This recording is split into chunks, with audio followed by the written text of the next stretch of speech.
All right, folks, here we go. Huell's Gold, number 49. I'm Chris. I'm Alan.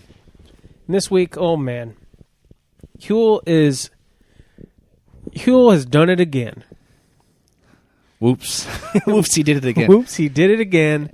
Yeah, this is what do we even want to say what it is? Well, I guess people they're going to read. Yeah, it's kelp. What? It's kelp.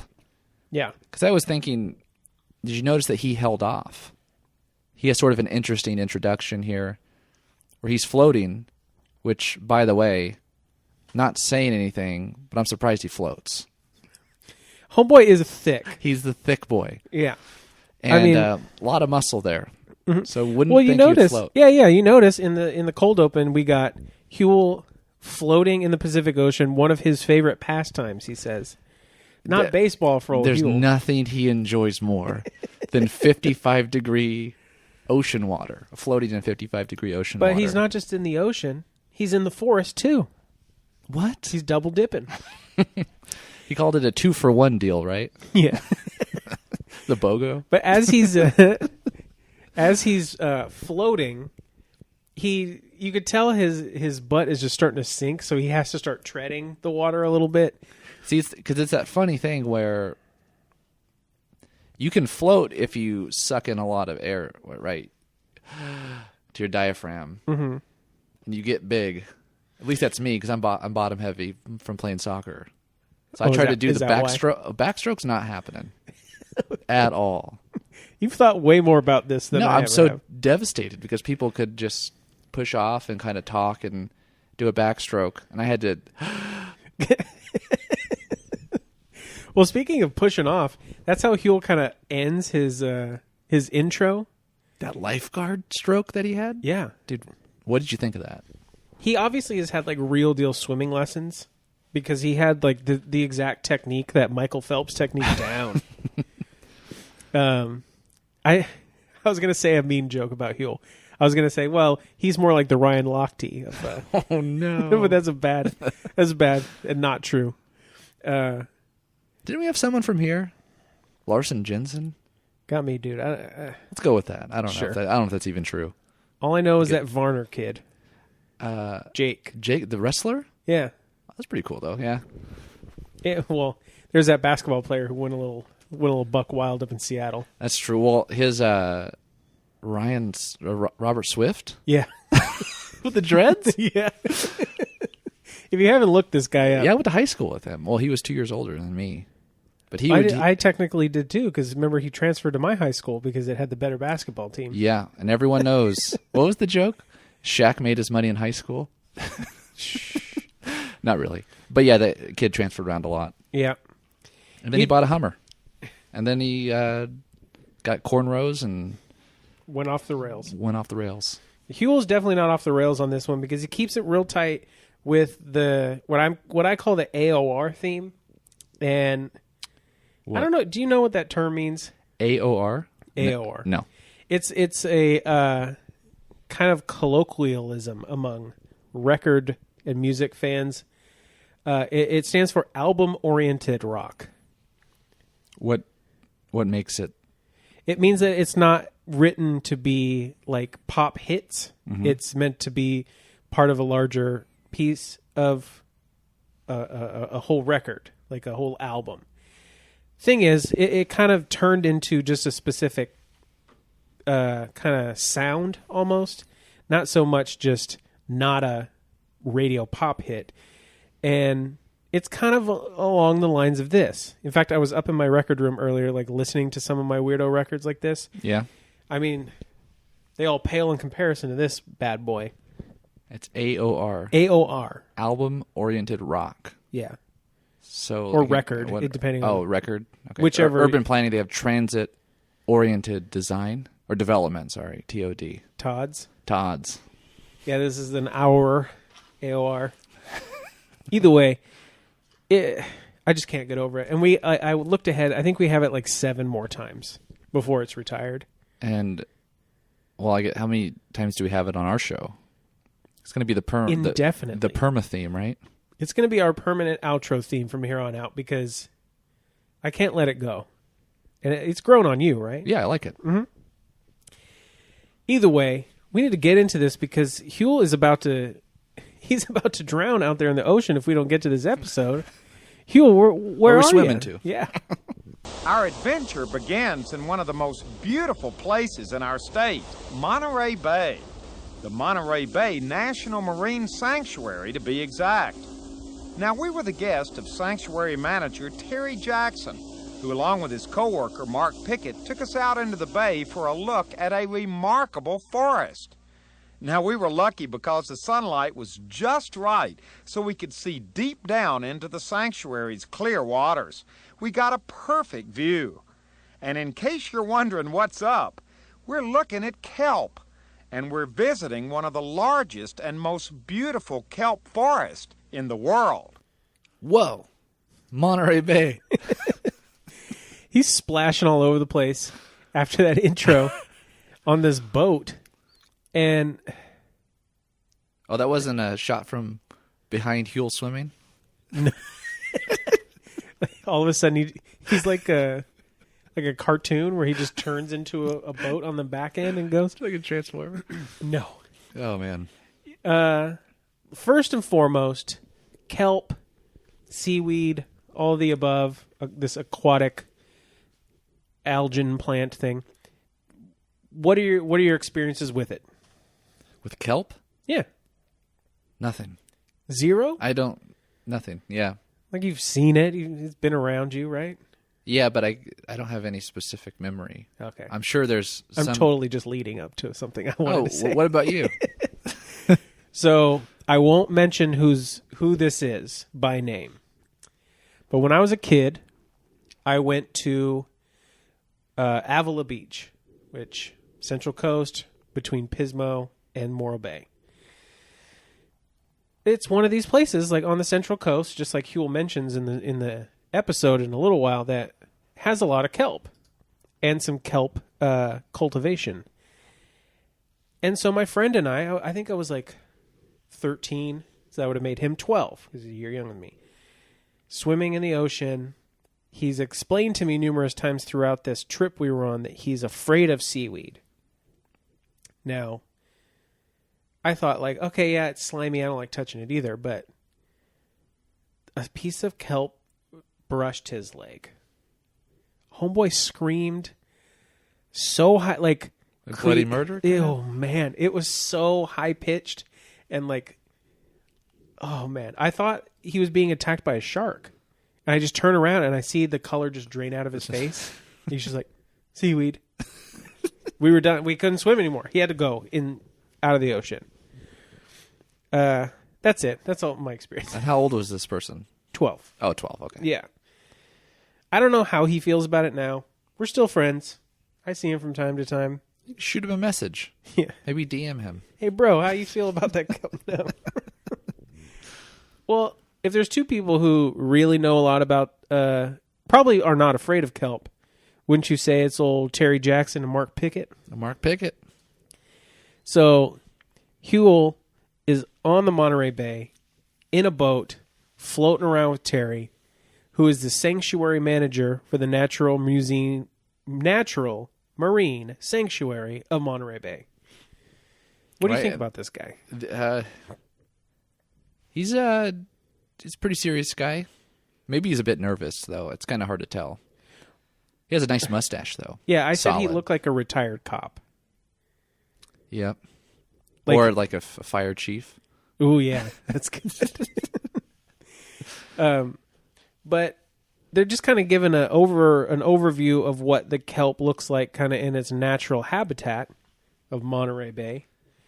And it's a lot of kind of scientific facts and figures and whatnot that this kelp is like 60 to 70 feet long.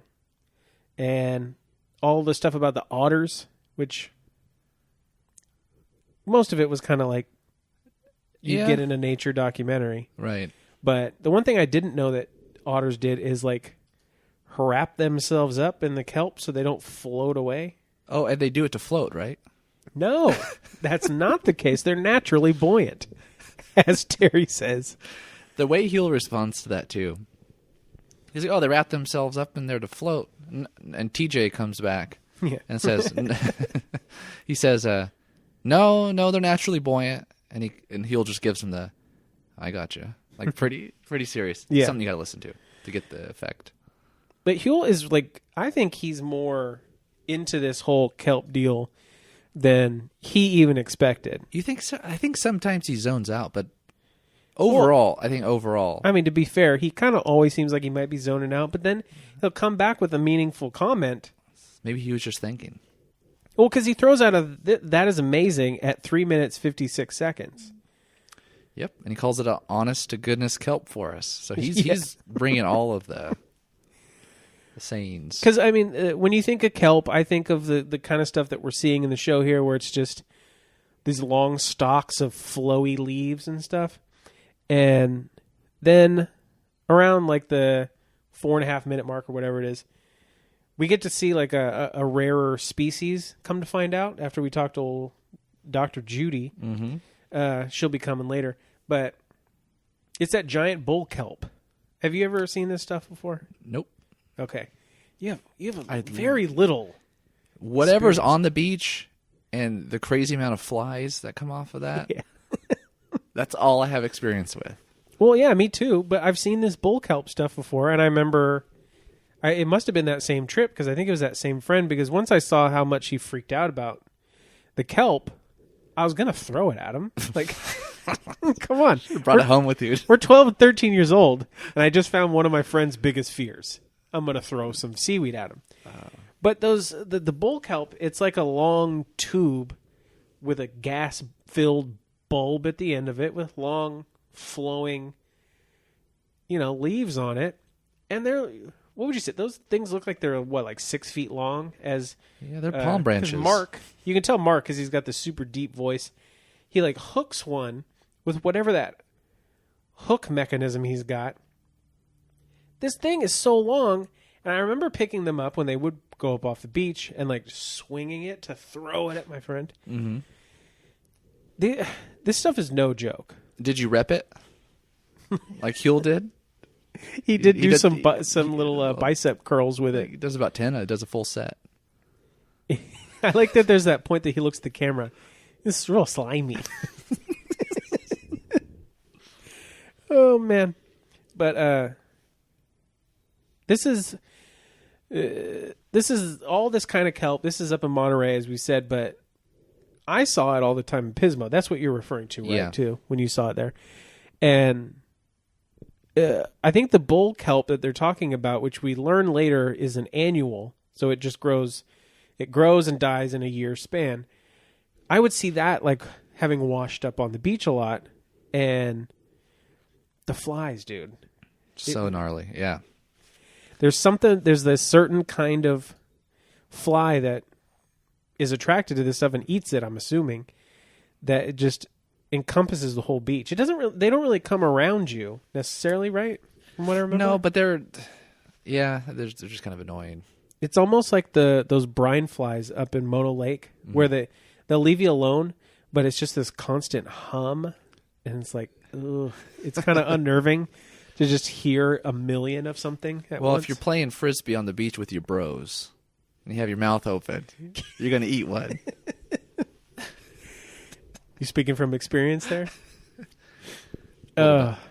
So Huell, I think he wants to get inside because he's itching to learn more about this. So Huell, where are you going now? Well, it's one thing to look at kelp from the surface down. It's another to look at it from the bottom up. And we had heard there was a place very nearby where you could do just that. So next, we headed over to the world-famous Monterey Bay Aquarium. Well, actually, we went to the roof of the aquarium and hooked up with a woman who's considered the authority on kelp. And we get to meet our tour guide, Dr. Judith Connor, Senior Research Associate at the Monterey Bay Aquarium Research Institute. See, Huell knew it just as I know it now. That is a huge mouthful. And well, do you have something better? Does Huell have something shorter? He doesn't. Actually, Judy has a nickname for herself, the Weed Woman. But then it turns out it was the seaweed woman for short, and then it turns out to the weed woman. I think she just wanted to be able to have that alliteration in her name, like Huell. It just fit so well. Plus Judith Connor. Oh, she's the double W. Yeah. I really like Judy. Do you think she's related to Dan and Roseanne in any way? You're gonna go there with the Roseanne stuff? There was a cousin in, I think, like season 6 that was like the rich, well-to-do cousin that abandoned the rest of the Connors because they were so, Lanford-y.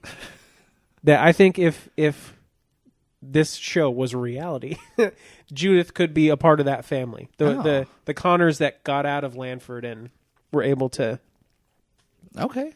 Well, I have some. Here we go. Updates on. I have some news about Judith. Okay. I'll tell you what.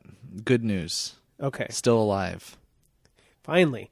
That's excellent. Yeah, that's excellent news. 2 out of the 30 times that we've done updates on people that's been the case. Because she's a younger lady in the show. She is, yeah. Let's get that out. She has pep. You're darn right. So, and the good news is she is still there. At the Monterey Bay Aquarium? Yep. And now she is the director of information and I forget. I put tech for short. It might be technology dissemination. Okay. She has a fancy title still. It's not like it got any less fancy. But she's been there since June 1992. That's when she started. Okay, because we're like 94, 95 in the show's chronology right now. Okay, yeah, she's going on 27 years. Wow. Okay. And she was a lecturer that was associated with Stanford from 96 through 2009. And she got her PhD in marine botany and ecology from UC Berkeley in 1985.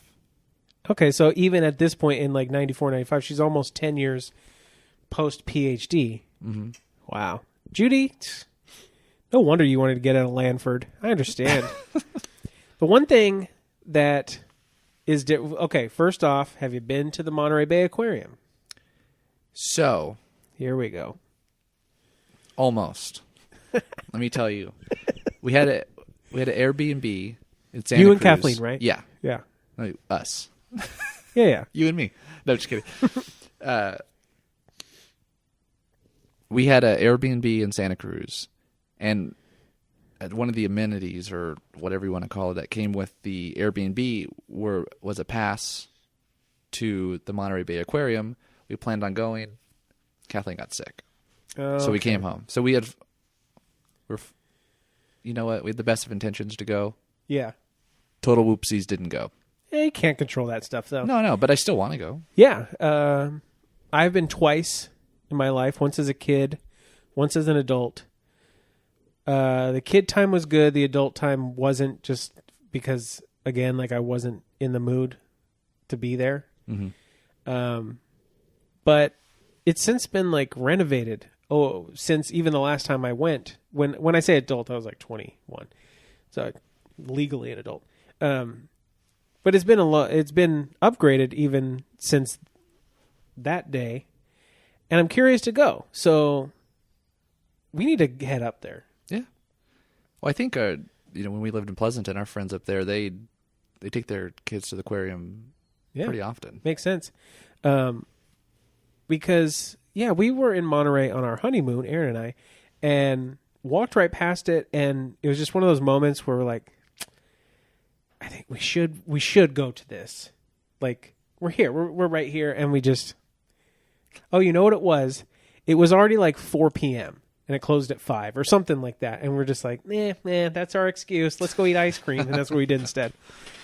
Either way, Judy takes Huell up on the roof of the place. So obviously already he's getting VIP treatment. Right off the bat. Like, and what's his response when we get to see what did he the say? top of the kale forest, mini forest? Did you say kale forest? Ooh, kelp. I knew I was going to mess that up. Kelp. Oh man, once we get to the top, What if that's what kale really was, though? All this time just tricking people into eating seaweed. Just a total mind warp. Anyway, yeah, what did he say? Oh, he looks at it and he says, I don't know, it looks kind of blah. He did say that to me. Oh, Huell. One thing that's going on before we even get to the roof is there's that quick little shot out front of the aquarium there, and like all those kids have killer shirts. I was waiting for a Simpson shirt, but it must be like beyond that period to have Simpson shirts. But definitely all those times, like listening to past episodes of ours, how much we spent talking about people's shirts. Well, there were a lot more people in the background in those early episodes too. Did you notice that? They kind of went off. The trajectory of the episode was more single interviews and not many people in the background. Yeah, and this is kind of a rare thing where he's actually going to a fairly public place. I mean, think just, what was it, 2 episodes ago, where one person on an island. Like, yeah. It's obviously changed a bit since the earlier days. Either way, Judy, let's describe what she's dressed at, because I think that if she was wearing that today, totally not out of place, right? No. It's like, it looks like a dress that you would get on ModCloth. With just a salmon colored. Yeah. With a cardigan that you would have gotten at Old Navy with some flats and some Ray-Ban sunglasses. Like, I hope she's dressed like that today. Did you get that update on her? Like, how she's dressed? Yeah. No, she looks a bit older. Okay. These days. You would assume after 20 years. Well, she has a LinkedIn, so anyone can go to it. Just add her. Add her. I'm sure Judy would like that. Yeah. Tell her Chris and Alan sent you. Either way, the one thing I'm noticing about this segment here is that Judy almost feels like she's trying to direct what's going on. Like, I really want to take you inside. Let's go. Yeah, it's sort of sounded scripted. What do you think? Yeah, totally. And Huell shut her down the first time she tried it. Because he's like, no. And then she says it again. He's like, I guess we're going. And walks out of frame. Because obviously, the reason she's wanting to do this is so that she can show off, like, the key piece of the aquarium's exhibit here. Let's stop here. What do you need? Because I thought, and I don't know if you thought this, maybe you thought this for a split second, I thought they were going scuba diving. Well, no, I didn't. Not at this point anyway, but when Huell mentioned in the clip, like, it's one thing to see it from the top, but I want to see it from down below, or however he worded it. Yep. Like, it did sound like a tease for a scuba. So I just wanted to let you know that I was disappointed. Kind of how I was with the underground gardens 8 years ago. 2 out of 10, like last week. I didn't travel for this. I would have been even more disappointed. But dude, I don't think there's any aquariums that are letting you scuba dive with. Well, no, but Huell gets special treatment, as we know. Anyways, obviously it didn't happen. No, but I will say they're just looking at the kelp in the. If you're going to look at this through glass, not bad. Totally, yeah. Like, I've been to this exact room twice, as I said, and it really is pretty, no pun intended, amazing. Well, speaking of directing people, yeah, did you see that? Nice little grab of the arm at a 8:48. No, I didn't. Oh yeah. So remember when Louis talks about how Huell would move people into frame? Totally, yeah. Just barely. Yeah, she's none the wiser. He did something similar a couple weeks ago during the Santa Barbara Island episode, because I think you even caught the you used it as one of your screen grabs for Instagram of Huell, like, guiding the lady who lived on the island with his jacketed arm. Yeah, and it looked like they were walking to the sunset, going on a walk together. But really, he's just getting her to her mark. Mm-hmm. Well, all right, so let's get to what really is important in this conversation. And that's when Huell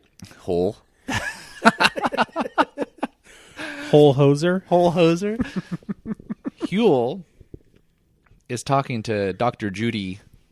I like Dr. Judy. Yeah. Dr. Judy. It's like Judge Judy. Dr. Judy. he's describing what he saw when he was on the vessel. The boat. The boat? Yeah. And he says, we saw kelp with big balls at the end. And he decides to, give a visual of it with his hands. And Judy doesn't skip a beat. She says, "You're a lucky man. You're a very lucky man. You're a very lucky man." Yeah. It's bull kelp. Giant bull kelp. It's very funny if you want to lead into all this stuff. But there's also a bit where he does it again. He calls it, they're tiny balls in this one. Yeah. And then Judy, which I thought this was very, very smooth and classy on her part, she said, "Yes, the balls. So the bladders actually have gas in them." Ooh, and she switched the conversation and informed him of the proper. Because she could have said the balls have gas, and then it's just going off the That'd have rails. been really bad, yeah. It's just too late for that. Now That's too late. No, these are bladders, so we can just refer to these as bladders now. Yeah, because then it would just turn into the Tom Green show or something like that. Oh, God. That's coming back, by the way, in Vegas. I don't know about you, but I was a big Tom Green fan. Were you? Yes. No, I mean, kind of. Okay. My brother was more into it, so I don't know what that says about you. I don't know. You're right. But you saying that, I don't know your brother super well, but it is not surprising to me at all. Just a lowered S10 with 15-inch subwoofers. Yeah. Those airbags, actually. But Oh, anyway, man. all right. So Judy cannot get enough of this kelp stuff. Obviously, she's Seaweed Sister or whatever her name was. Oh, Weed Woman. Dude, Seaweed Sister. Okay. Dr. Judy, Seaweed Sister. Yeah. Okay. So she directs Huell to come up to the kelp lab, which is upstairs above the main kelp forest exhibit. And we get, this is where we're hitting hard on the science. Because Judy is going all in on the, what was it called? The hold fast. Did you, Dude, I glazed over on this part. Okay. Huell is really, really intensely interested in this segment because you get to be really close up to what is essentially the root system of this kelp. And there's this crab hanging out on the root ball of this kelp, and Huell looks more childlike than I could ever yeah, remember. He does. He's like, there's a crab right there. And then Judy almost goes into a weird mom mode because she's like, I know, and he's got a little piece of kelp on his nose. I totally missed this part. It's great. Oh, man. But the thing about this whole part is Judy is really good at science-splaining things that are very complicated into... She must have given tours or something. Because did you catch the whole sex life of kelp part?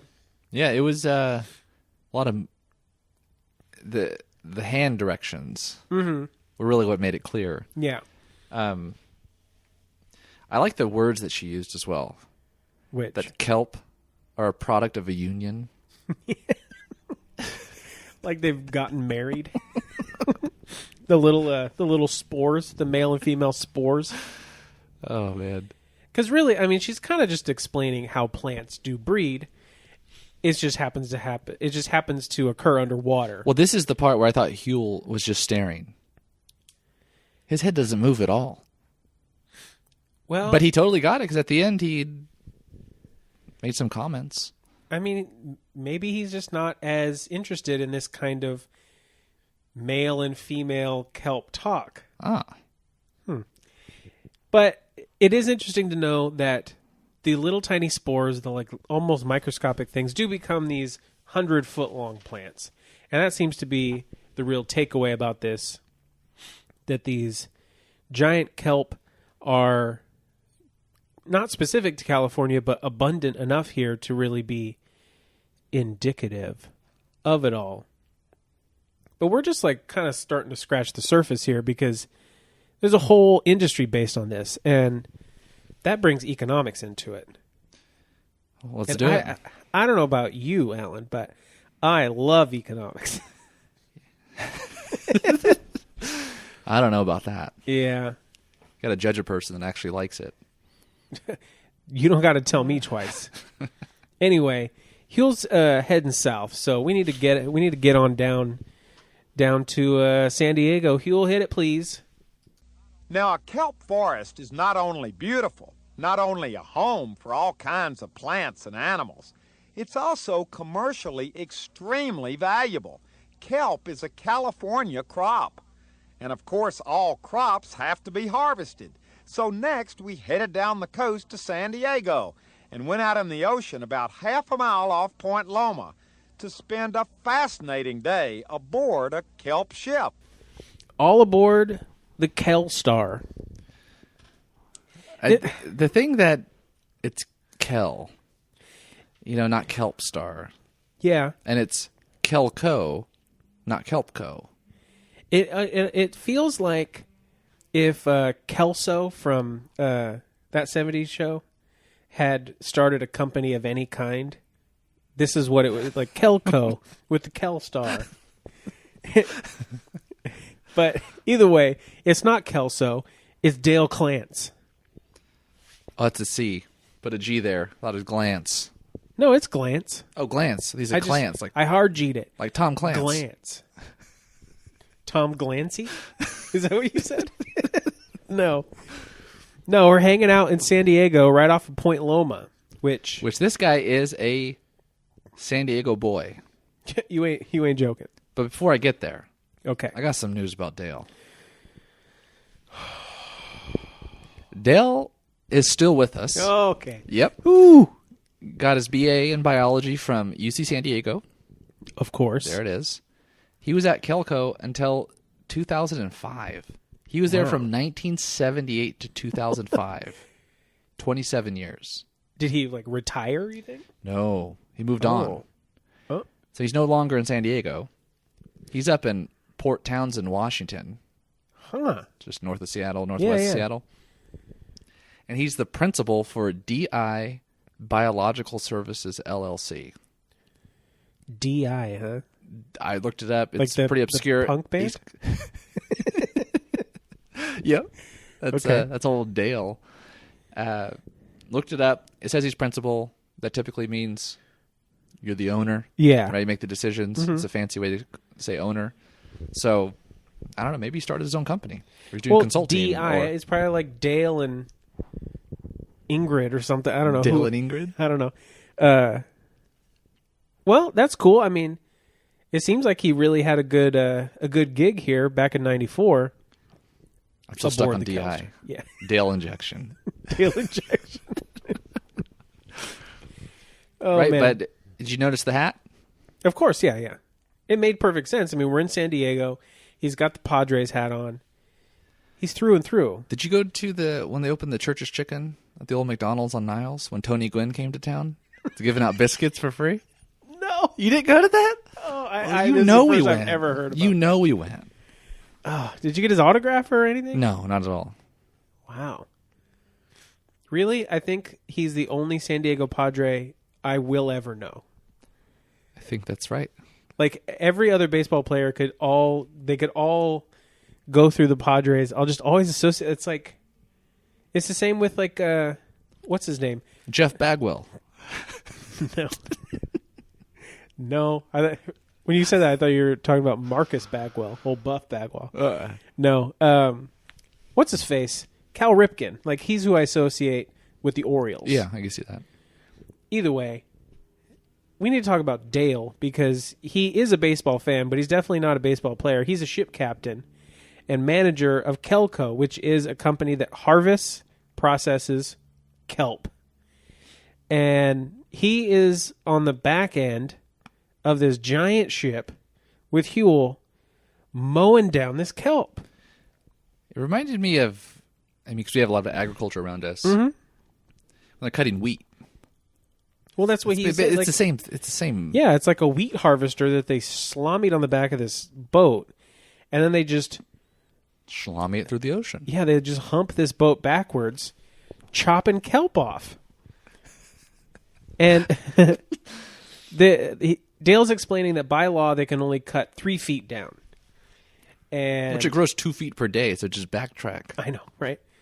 But I guess this harvesting technique is really unique to California, and Huell hits the perfect button for old Dale, saying like, "Well, what's the history of kelp in California?" Oh boy! And you could just see Dale go, "Well, Huell, here we go," and he just goes into this whole thing about 1900s, in the early 1900s, potash, which I still don't really know exactly what it is.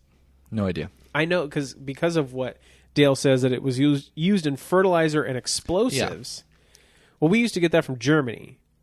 Well, if you know any of your history out there, the early 1900s in Germany, those weren't the best of times or places to be, because Germany started World War I and stopped all of that potash importing or exporting to the United States.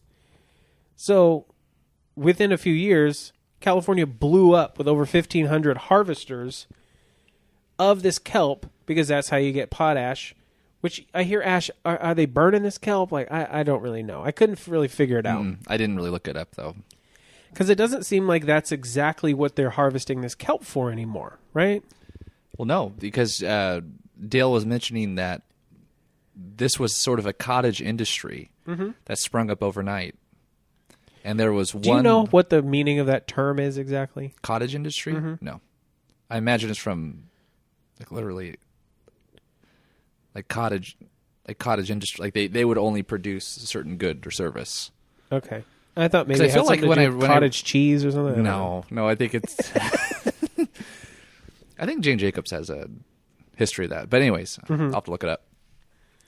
But this was a cottage industry. Yeah. Highly specialized. Yep. And then once the sole demander, if you want to call them that, the U.S. government, of this input, once that was gone, hey, kelp harvesting was gone. So Kelco was the only company that could evolve. You like that? Do you like that? And they started to, what do they call it?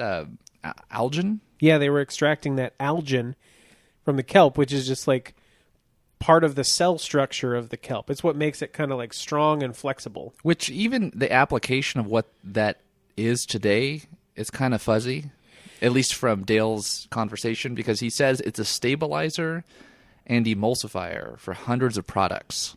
Yeah. Well, do you know any of these products, or is this... Not specifically. I mean, a stabilizer in pool speak has to do with stabilizing chlorine levels, but that's used with an acid, not an algin. Oh. And it's actually what you use to keep algins out of pools.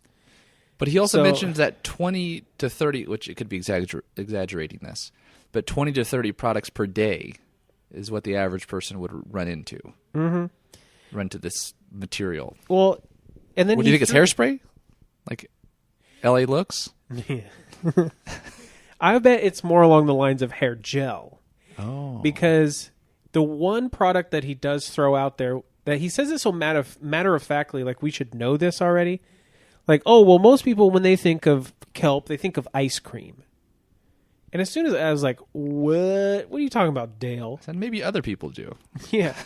Maybe those in the kelp business. But I just typed in kelp and ice cream, Googled it. Totally 100% a thing. In most ice creams, there is a thickening agent made from the algin. So it's like it's derived from kelp, but it's not like they're just chopping up this stuff and throwing it in. Oh, okay. It's a whole process. But when you say a thickener, something that is emulsifying something, I'll bet you anything there's some algin in hair gel. That same big bucket that you used to use to get that slick back look when you were hanging out in Highland? Yeah. No, that was more at Stern, but... No, true. Which is... You know it very well now. Oh, yes. I am currently student teaching at Allen's old junior high school. And there's some very childish, colorful graffiti on the poles out front of the gate at the classroom I'm at, and I had to take a picture and send it to old Alan and ask him if he was drawing wieners on his skull.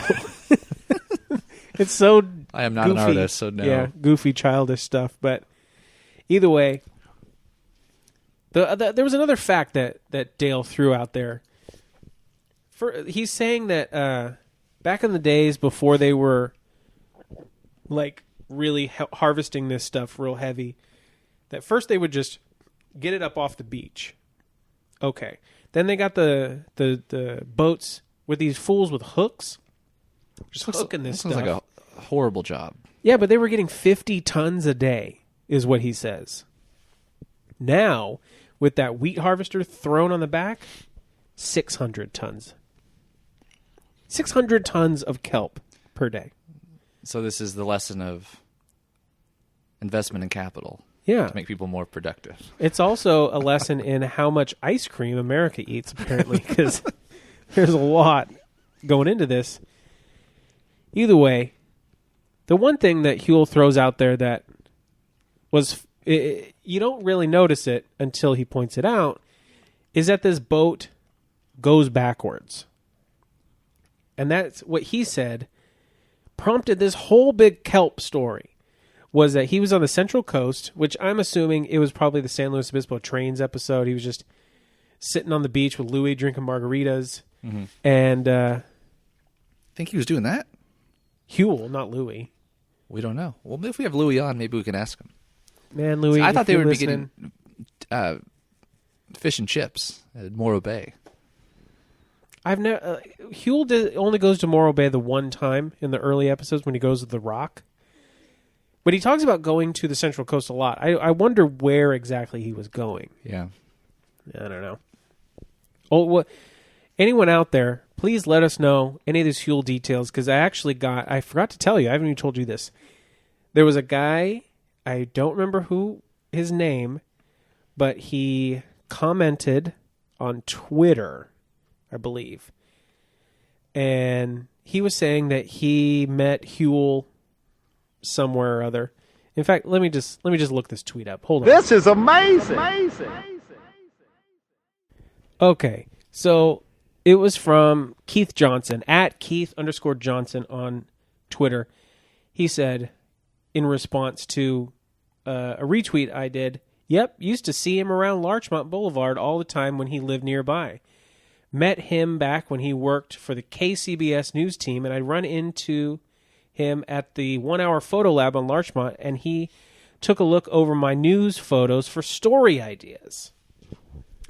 Oh. So, old Keith probably got some stories about Huell. And these are the kind of things that I want to dive super deep into, because Huell was a private guy, and I don't want to dig into any skeletons in any closets. That's not what this show's about. But we want to know the process. You still want a picture of his life, though. Yeah, and the process of how he formulated the show, how he got all the ideas and stuff. Just like he said, he was just on the beach. He saw a ship, and then boom, here's this show. But there must have been 40 steps in between. Right. Either way, this kelp boat going backwards, slamming all the kelp out. It's definitely worth a California's Gold episode in my book. Now, on paper, this probably was not. It was probably a hard sell. I think so, because, well, do you notice even for the audience, he doesn't mention what he's doing until a little bit into the first segment. The whole intro, he's sort of baiting you in. It's hard to really get perspective on how this show would have been seen and viewed by the public back in these first couple years, because Huell, after a while, he could pretty much go anywhere and get away on personality alone. Late 90s, early 2000s, he's top of the game. In these early days, I just wonder if people are looking at TV guides, reading the episode title, and judging accordingly. Yeah, I don't know. Because that was such a bigger deal back then. But I felt like you could have went with a different title than Kelp. I mean, he is a literalist with his titles a lot of times, but... Right, but Underground California? Or that sounds fun. You could have went with Ocean Forests. Yeah? Oh, okay. Something cool. Yeah. Well, maybe if we had been our age 25 years ago, we could have been writing him letters and lobbying to be one of his producers or something, because what a dream job that must have been. Oh, yeah. I've Facebook messaged the former producers. Haven't gotten words back from them yet. Oh, my gosh. I'm waiting. I'm awaiting your response. If you know any of those guys, just read the credits at the end. You just see the same names every time. Edited by David Swafford. Well, we know Charles Bauback is no longer with us, but there are a bunch of other names on those credits. Phil Noyes, Annie Cote, the production assistant. There's all the same names I see hundreds of times in these credits. That's who we need on the show. Yep.